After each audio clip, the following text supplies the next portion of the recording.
Ticket পাব নোৱাৰে তেনেকুৱা ধৰণে মই দৰকাৰ হয় দিল্লীত মই অনশনত বহি যাম দিল্লীত তেনেকুৱা ব্যক্তি কেতিয়াও নাপাব নোৱাৰে তাৰ জনাইছোঁ সাংবাদিক বন্ধুসকলক মই এটা বিশেষ কেইটামান কথা ক'বৰ কাৰণে আজি আপোনালোকক নিমন্ত্ৰণ জনাইছিলোঁ কথাটো হ'ল যোৱাকালি এটা দুটা সংবাদ মাধ্যমত মই দেখিছোঁ এটা মোৰ এটা নিউজ এটা তাত পৰিচালিত হৈছে নিউজ এটা তাত প্লে কৰা হৈছে কথাটোৰ বিষয়ে মই এইটোৱেই কওঁ যে আপোনালোকে সকলোৱে জ্ঞাত যে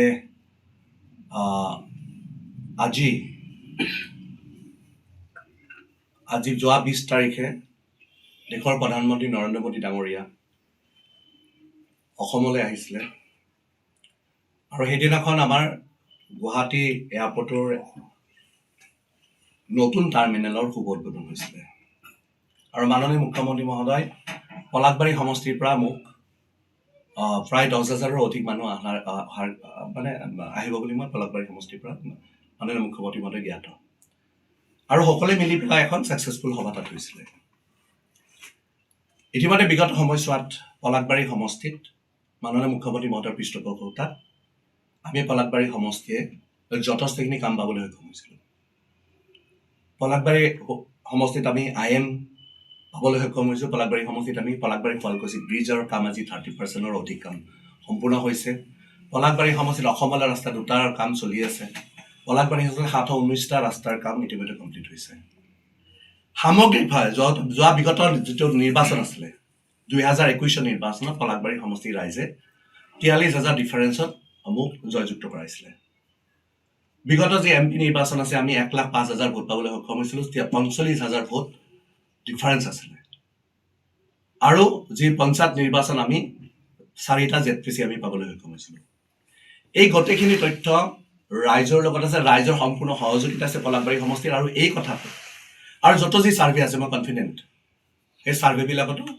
ৰাইজ হেমংগ ঠাকুৰীয়াৰ পক্ষত আছিলে পলাশবাৰী সমষ্টি কিয়নো পলাশবাৰী সমষ্টিৰ ৰাইজ বিগত সময়ছোৱাত আজি 5 বছৰ সময় হ'ব আৰু কেইদিনমান পিছত এই 5 বছৰ এনেকুৱা এটা দিন নাই যিদিনালৈকে নেকি বিধায়ক হেমংগ ঠাকুৰে পলাশবাৰী সমষ্টিত নাথাকে প্ৰত্যেকজন পলাশবাৰী সমষ্টিত থাকে পলাশবাৰী সমষ্টিৰ ৰাইজৰ দুৰ্গতিৰ লগত থাকে সকলো শ্ৰেণীৰ লগৰ পলাশবাৰী সমষ্টি বিধায়ক হেমংগ ঠাকুৰীয়াই সহযোগিতা কৰি আহিছে প্ৰত্যেকটা সভা প্ৰত্যেকটা পূজা দুৰ্গা পূজাই হওক ৰাস পূজাই হওক প্ৰত্যেকখন খেল প্ৰত্যেকটাতে সহযোগিতা কৰি আছে এই যিটো বিধায়ক হেমংগ ঠাকুৰীয়াৰ যিটো ৰাইজৰ লগত যিটো আত্মীয়তা এই আত্মীয়তাত বিৰোধী পক্ষই নহয় বহু আছে নেতা যোনে নেকি পলাশবাৰীৰ বিধায়ক হ'ব বিচাৰে তেনেকুৱা নেতাবিলাকে শংকিত হৈছে কিয়নো মুখেৰে বহু কথা ক'ব পাৰে কিন্তু দাতাই ক'ব যে বিগত সময়ছোৱাত পলাশবাৰী সমষ্টিত কি কাম হৈছে বহুতে বিভিন্ন ধৰণৰ কথা ক'ব পাৰে কিন্তু দাতাই ক'ব আৰু সেইটো কাৰণে আজি নিৰ্বাচনৰ পাক মুহূৰ্তত বিভিন্ন ধৰণৰ কথা আহি পৰিব কাক কেনেকৈ লেং মাৰিব পাৰি কাক কেনেকৈ আগবাঢ়িব পাৰি আজি যোৱাকালি যিটো এটা ভিডিঅ' এটা যিটো ওলাইছে সেই ভিডিঅ'টো আপোনালোকে সকলোৱে জ্ঞাত আপোনালোকে ভইচটো চালে গম পাব যে এইটো এটা মেনিপুলেটেড ভিডিঅ' হয় আপোনালোকে নিজে চালে গম পাব আৰু এই ভিডিঅ'টো যিহেতু এটা চ'ৰ্চৰ পৰা আহিছিলে কিয়নো একেদিনাই যিহেতু বাঢ়িছে এটা চ'ৰ্চৰ পৰা আহিবলৈ এইটোতো আৰু আপোনালোকেও জানে একেদিনাই যদি 2-3টা চেনেল বাঢ়িছে এটা যোগান ধৰা এটাই চ'ৰ্চ হ'ব লাগিব এটা চ'ৰ্চত যে আহিছে তাৰমানে এজন কোনোবাই দিছে আৰু এজন কোনোবাই দিছে যিটো মই নিজে জানো আজি এনেকুৱা এজন ব্যক্তি আছে অকল এজনে নহয় 2-3জন আছে যোনে নেকি পলাশবাৰী সমষ্টিত বিধায়ক হোৱাৰ কাৰণে চেষ্টা কৰি আছে আৰু পলাশবাৰী সমষ্টিৰ ৰাইজ বিধায়ক হেমংগ ঠাকুৰীয়াৰ পক্ষত থকাৰ কাৰণে তেওঁলোক শংকিত হৈছে কিয়নো তেওঁলোক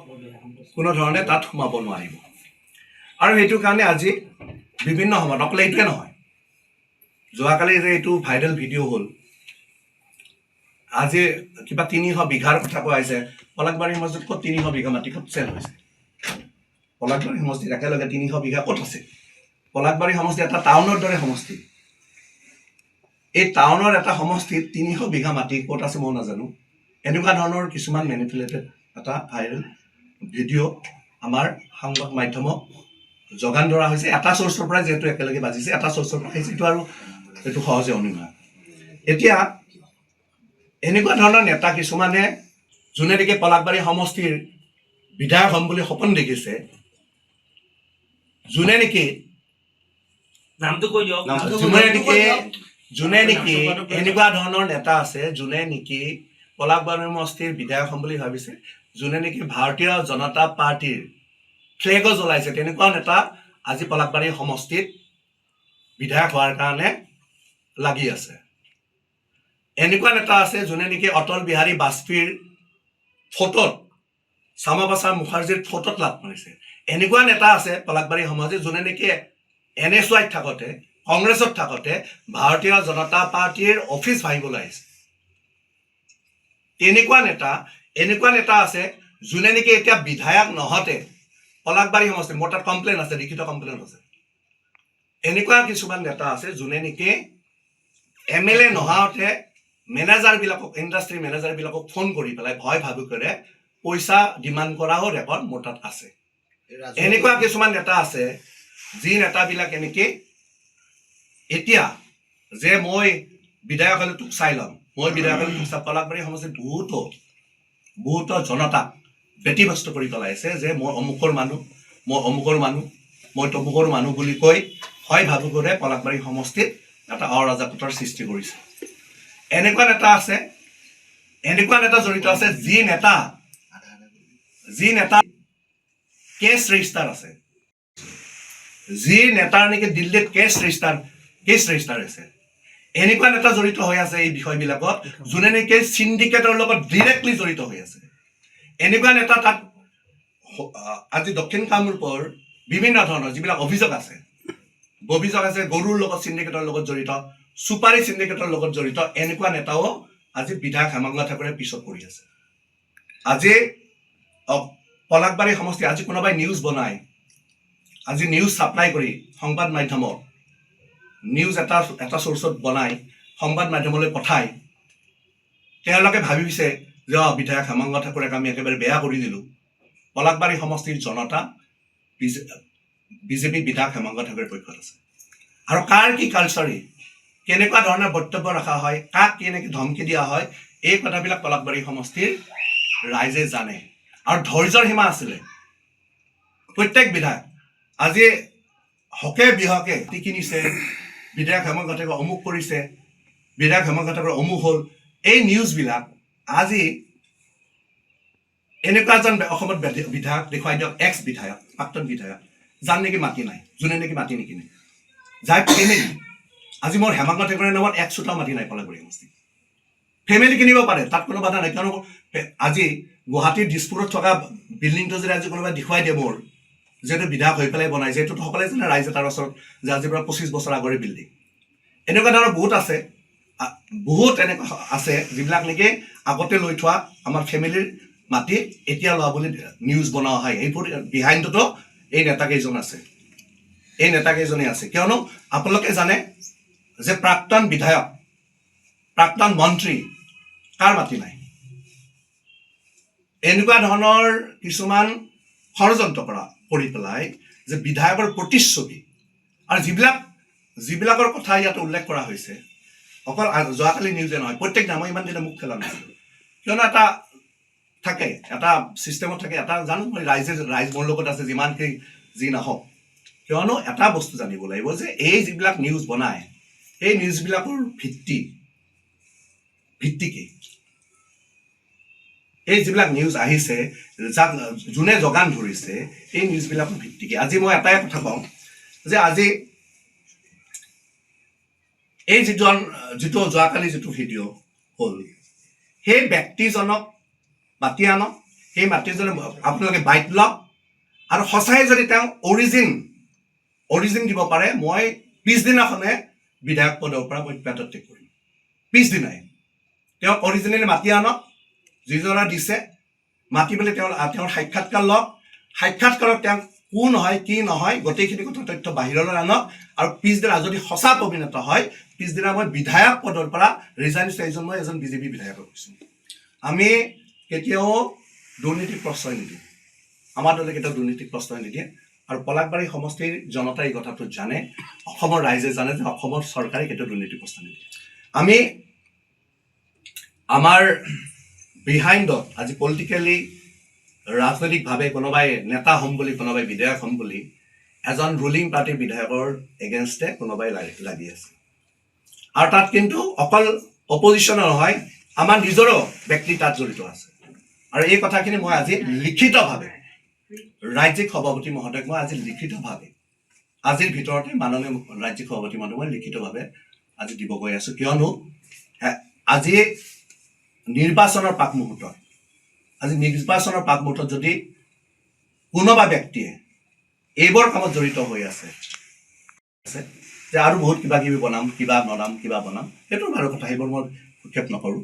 কিন্তু কথাটো এনেকুৱা ধৰণৰ যে আজি পলাশবাৰী সমষ্টিৰ জনতাই জানে, আৰু এইটো কাৰণে পলাশবাৰী সমষ্টিৰ জনতাই প্ৰত্যেকটা আজি MP নিৰ্বাচনৰ আগমুহূৰ্তত 2024 MP নিৰ্বাচনৰ আগমুহূৰ্তত এনেকুৱা ধৰণৰ নিউজ যোগান দিয়া হৈছিলে, এজন বিধায়ক হ'ব খোজা নেতাই যোগান দিছিলে। কিন্তু MP নিৰ্বাচনৰ ৰিজাল্ট কি হ'লে? আমি পলাশবাৰী সমষ্টি 1,05,000 ভোট পাবলৈ নাছিলে। আজি নিউজ বনাব পাৰে, নিউজ আজি যোগান ধৰিব পাৰে, আৰু সংবাদ মাধ্যমত কিছুমান নিউজ সঁচা বুলি ভাবে পৰিৱেশন কৰিব পাৰে। কিন্তু আজি সত্যতাৰ প্ৰমাণটো জোৰৰ। আজি আজি যোৱাকালি যিটো নিউজ ওলাইছে তাৰ একচুৱেল মানুহজন মাতি আনি বাইটত যদি তেওঁ কথাখিনি কয়, মই পিছদিনাই বিধায়কৰ পদৰ পৰা ৰিজাইন দিম। আপুনি যাৰ কথা কৈছে এতিয়া এই মুহূৰ্তত চিণ্ডিকেটৰ লগত জড়িত আপোনালোকৰ দলৰে বুলি কৈছে, গতিকে তেওঁৰ ক্ষেত্ৰত আপুনি অভিযোগ দিছিল নে নাই আগতে যে এনেকুৱা হৈ আছে? মই কৈ আছো, যিকোনো ব্যক্তি আজি যদি মই নাম নলকে কৈছো, কোনোবাৰ গাত যদি লাগিছে, তাৰমানে তেওঁলোক জড়িত আছে, আৰু মই জানো জড়িত আছে, আৰু সেইটো কাৰণে তাৰ ইনকুৱাৰী নিশ্চয়কৈ হ'ব। গোটেইখিনি কথা নিশ্চয় ইনকুৱাৰী কৰিব লাগিব। কিয়নো মই আজি ৰিটেন এখন এপ্লিকেশ্যন মাননীয় সভাপতি মহোদয় মই দিব যাই আছোঁ, আজিৰ ভিতৰতে দিম, আৰু তাৰ ব্যৱস্থা নিশ্চয়কৈ হ'ব লাগে। কিয়নো বিহকে কিছুমান মেনিপুলেটেড ভিডিঅ' যোগান ধৰা হৈছে সংবাদ মাধ্যমত, আৰু সংবাদ মাধ্যমৰ সমূহক মই সকলোকে মই অনুৰোধ জনাইছোঁ যে আপোনালোকে সত্যতাটো জানি পেলাই নিউজ পৰিৱেশন কৰিব। কিয়নো আপোনালোকে জানে যে এই নিউজটো তাত গম পোৱা যায় যে তাত মেনিপুলেটেড ভিডিঅ'টো বুলি গম পাই যে আপোনালোকে ভইচটো তাত গ'লে চালে গম পাব। মই এটাই কথা ক'ব খুজিছোঁ যে পলাশবাৰীৰ জনতাৰ হৃদয়ৰ পৰা গুচোৱাটো ইমান সহজ নহয়। বিৰোধী পক্ষ চবতে থাকিব। আমাৰ 126টা সমষ্টিত আমিতো প্ৰত্যেকটা সমষ্টিতো 100% ভোট কেতিয়াও নাপাওঁ। আমি এটা সমষ্টিত 2 লাখৰ ভোটৰ 2 লাখটো নাপাওঁ কেতিয়াও, প্ৰত্যেকটা সমষ্টিৰ কথা কৈছোঁ। তাৰে ভিতৰত কিছু ভোটটো বিৰোধী পক্ষ থাকিবই, কিন্তু 90% পলাশবাৰী সমষ্টিৰ জনতা বিজেপি বিধায়ক হেমন্ত ঠাকুৰৰ পক্ষত আছে, আৰু এইটো আপোনালোকে অহা 26ৰ নিৰ্বাচনত গম। আপোনালোকে টিকেট পাব বুলি আপুনি নিশ্চিত? মানে এক কথা ক'বলৈ গ'লে আমাৰ দলে যোনে কষ্ট কৰি থাকে, আৰু যোনে যোগ্যতাৰ ভিত্তিত, আৰু যোনে দলক টাইম দিয়ে, আৰু যোনে ভাল পাৰফৰ্মেঞ্চ থাকে, তেওঁক দলে উচিত তেওঁ উপহাৰ দিয়ে। আপুনি কৈছে বিজেপি বিধায়ক ইয়াত আপোনালোকৰ শাসকীয় পক্ষ বিধায়কো জড়িত আছে বুলি কৈছে, বা নেতা আছে বুলি কৈছে, তেওঁলোকৰ নামো আপুনি মেনশ্যন কৰিব? মই চিঠিখনত যি মাননীয় সভাপতি মহোদয় মই যিখন চিঠি দিম, সেই চিঠিখনত মই নাম সহকাৰে মই উল্লেখ কথাটো হ'ল মই চিঠি সহকাৰে সভাপতি মহোদয় দিম, যিহেতু এটা দলৰ কথা আছে, যিহেতু দলক প্ৰথম দিব লাগে, দিয়াৰ পিছত আপোনালোকে নিজে নিজে গম পাই যাওক, নাম সহকাৰে মই দি আছোঁ। বিজেপি খুব শৃংখলাবদ্ধ দল বুলি যিহেতু কোৱা হয়, আপোনালোকেও কয়, কিন্তু তাৰে পিছত চিণ্ডিকেটত জড়িত বাজপেয়ীৰ ফটোত লাখ মাৰা নেতা, বিজেপিৰ পতাকা জ্বলোৱা নেতা কেনেকে বিজেপি দলত অন্তৰ্ভুক্ত হয়? তাতে আপুনি পলাশবাৰীৰ MLA, আপুনিতো পাৰিলে। নহয়, মই কথাটো এইটোৱে কৈছোঁ যে এটা বস্তু লিখি লওক আপোনালোকক কৈছোঁ, কিন্তু এজন মই পুৰণি মই এজন কাৰ্যকৰ্তা। 2011 চনত মই পলাশবাৰী সমষ্টিৰ পৰা প্ৰাৰ্থিত্ব পাইছিলোঁ। পলাশবাৰী সমষ্টি 2011, যেতিয়া নেকি গোটেই অসমৰ 5জন বিধায়ক জিকিছিলে, তেতিয়াই মই ইলেকশ্যন কৰিলোঁ, এজন পুৰণি কাৰ্যকৰ্তা। মই পুৰণি কাৰ্যকৰ্তা হৈ অসমৰ কোনো স্থানত, পলাশবাৰীতো দূৰৰ কথা, অসমৰ কোনো স্থানত বিজেপিৰ ফ্লেগ জ্বলা মানুহক কোনোবা দলীয় চেণ্টিমেণ্ট আছে নাজানো মই নাজানো, একদম বুজি লওক, কোনোবা দলীয় চেণ্টিমেণ্ট আছে নাজানে মই নাজানো। মই ভৱিষ্যতেও যেতিয়ালৈ ৰাইজে বিচাৰিব মই বিধায়ক হ'ম, ভৱিষ্যতেও কিন্তু যেতিয়া মই ভাবোঁ যে মই বুঢ়া হৈছোঁ বা যি হৈছে বা দলে তেতিয়া নিদিয়ে, তেতিয়াও কিন্তু এটা বুজি লওক আপোনালোকে, কোনো বিজেপিৰ ফ্লেগ জ্বলা মানুহক, কিয়নো মোৰ চেণ্টিমেণ্ট আছে, সেইদিনা মই নিজে আছোঁ, বাজপেয়ী ভৱনত মই নিজে আছোঁ, কোনো দলৰ পতাকা জ্বলোৱা মানুহক অসমৰ যিকোনো স্থানত, ধুবুৰীতো নহয়, মৰিগাঁৱতো নহয়, বৰপেটাতো কেতিয়াও টিকেট আমি দলীয় টিকেট পাব নিদিওঁ, এইটো কথা স্পষ্ট। কিন্তু ঠিক আছে যিমান কি যি নহওক, কিন্তু যাৰ লগত যি যাৰ লগত যি সম্পৰ্ক নাথাকক, এজন মই পুৰণি নেতা, আৰু যিদিনাখন দলৰ কাৰ্যকৰ্তা জলত পতাকা জ্বলাইছিলে, এতিয়া মন্দিৰত যি উপস্থিত, বাজপেয়ীৰ ফটোত যেতিয়া গুৰি মাৰিছিলে, আমাৰ শ্যামা প্ৰসাদ মুখাৰ্জীৰ ফটোত যেতিয়া গুৰি মাৰিছিলে, সেইদিনাখন মই নিজে আছোঁ, আমি আতংকত আছিলোঁ সেইদিনা, এই কথা আমি পাহৰা নাই। কিন্তু পুলিচ 1 ঘণ্টা 2 ঘণ্টা পলমকৈ আহিছে, কিয়নো কংগ্ৰেছৰ শাসন আছিল তেতিয়া, আমি পুলিচক মতা স্বত্বেও পুলিচ অহা নাছিল, লগে লগে আমাৰ চব মহিলাসকল, তাত থকা মহিলাসকল আতংকিত হৈ আছিল, তাত থকা পুৰীসকল, কিয়নো বাজপেয়ী এনেকুৱা এটা পৰিৱেশ কৰিছিলে, যোনে ভাঙিব আহিছিলে, যে একদম বাজপেয়ী ভৱন জ্বলাই দিয়া এটা পৰিৱেশ হৈ গৈছিলে, কিন্তু সেইজন আৰু ব্যক্তিকে পতাকা জ্বলাইছিলে। আৰু সেই ব্যক্তিক কেতিয়াও আমি অকল পলাশবাৰী সমষ্টিয়ে নহয়, হোল অসমৰ ধুবুৰীতো বৰপেটাতো তেনেকুৱা ধৰণৰ ব্যক্তিক আমি দলীয় প্ৰাৰ্থিত্ব কেতিয়াও দিব নিদিওঁ। এইটো কিন্তু আমি একেবাৰে যিধৰণে অনশন, মই ভৱিষ্যতে এতিয়াৰ কথা কোৱা নাই, 26ৰ কথাও কোৱা নাই, ভৱিষ্যতৰ কথা কৈছোঁ, 29 হওক বা 31 হওক বা 34 হওক বা 40 হওক, কেতিয়াও তেনেকুৱা ধৰণৰ ব্যক্তিয়ে